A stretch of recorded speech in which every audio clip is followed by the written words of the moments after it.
good news. Share good vibes, share good news. Sharing good vibes, sharing good news, sharing from the city.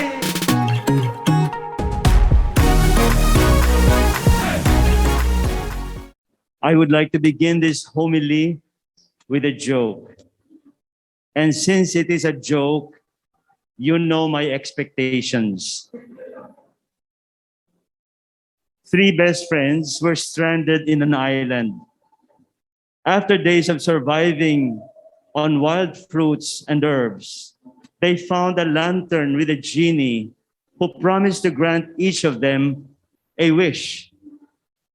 Yung una, ang sabi niya sa genie, "Genie, baka masyado na nag-aalala ang mga parents ko.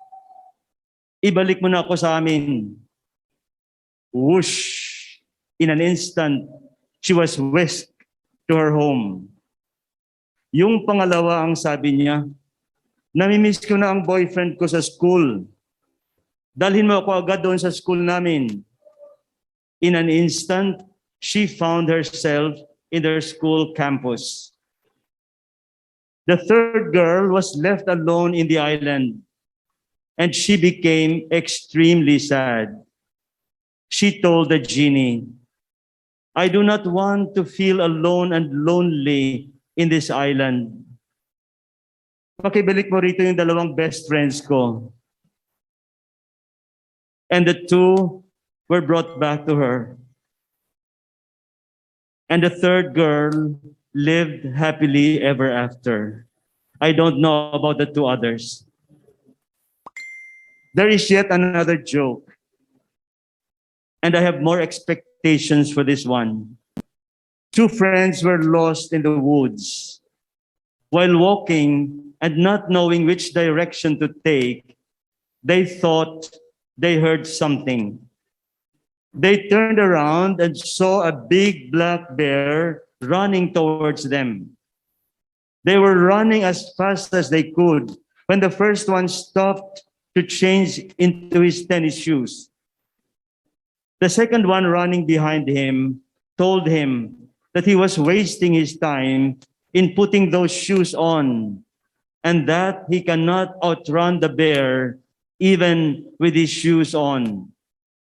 The first man said, "I know I can't outrun the bear, but I need to outrun you para ikaw ang maaabutan ng bear." And the bear lived happily ever after.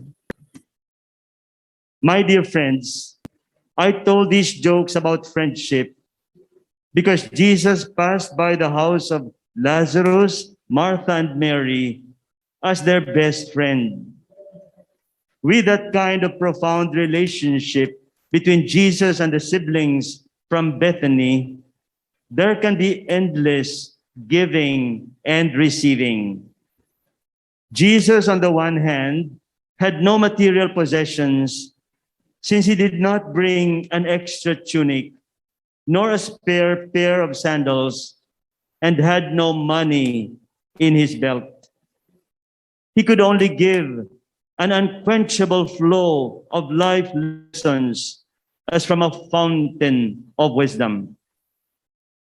The siblings, on the other hand, can give him space where to lay his head, a much-needed rest for his wearied body, and some food and drinks to restore his strength, which was drained after a long travel by foot.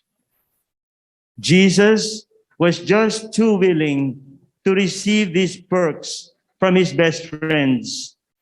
In return, he was more than willing to allow them to receive from his treasure chest of insights, food for thought that will give them the capacity to live a meaningful life, ushering them to the life beyond. Pope Francis once wrote, "The Lord always surprises us. When we truly focus on listening to him, clouds disappear, doubts give way to truth, fears to serenity, and life's various situations find the right placement, when the Lord comes, He always puts things in order, even us. End of quote.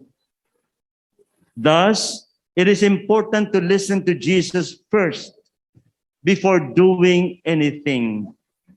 If what we do springs from His thoughts, is inspired by His example, and illumined by His wisdom, we can never go wrong. When our work is nourished by God's word, it is liberating. It may be arduous, but we can accomplish it with joy. It may entail a lot of sacrifice, but we can endure it with hope. Like what happened to Jesus in Calvary, we can be confident that what we go through, no matter how hard, shall lead us to a new and much better life. This is what Mary did. She sat at the feet of Jesus to drink from His fountain of wisdom.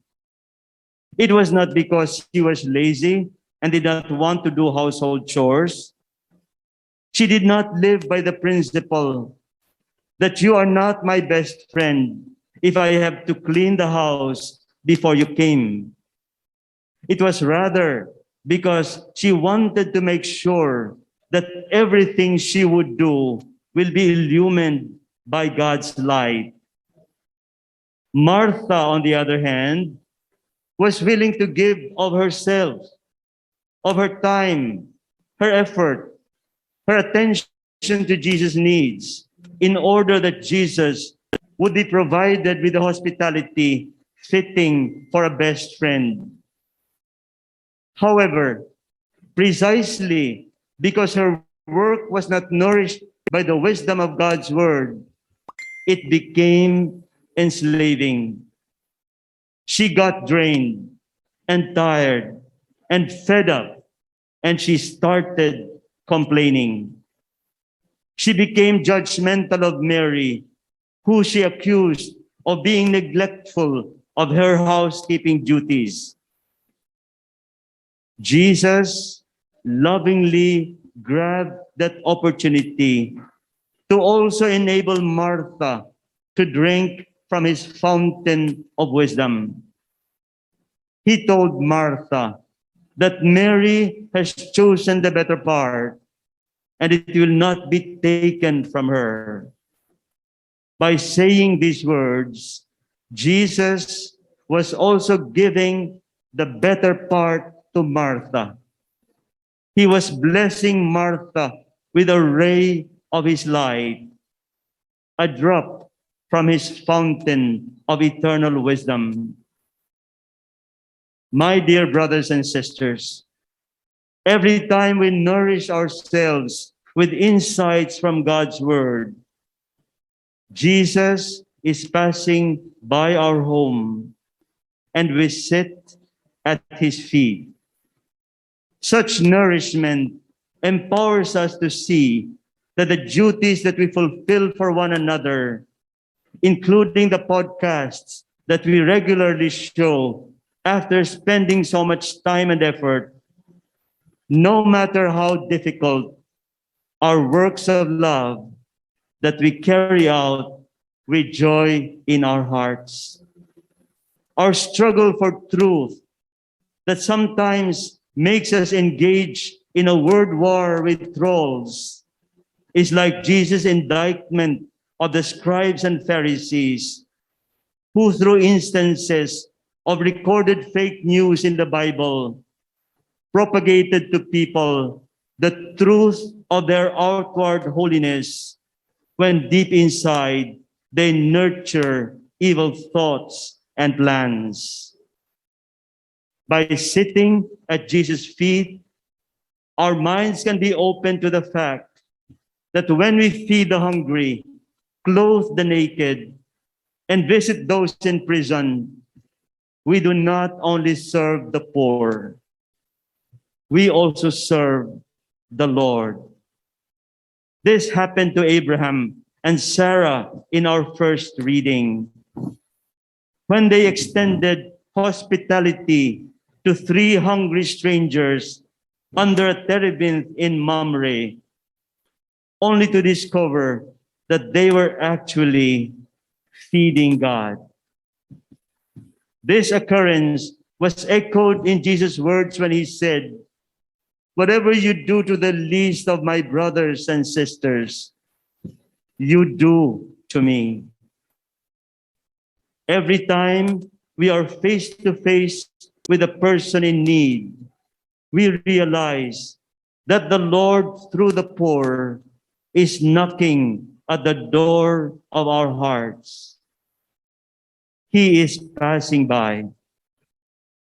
When our actions to promote truth and justice and our service to the poor and one another spring from our close contact with Jesus through his words and example, we welcome him as he passes by our home. We sit at his feet and extend to him our hospitality like he were also our best friend.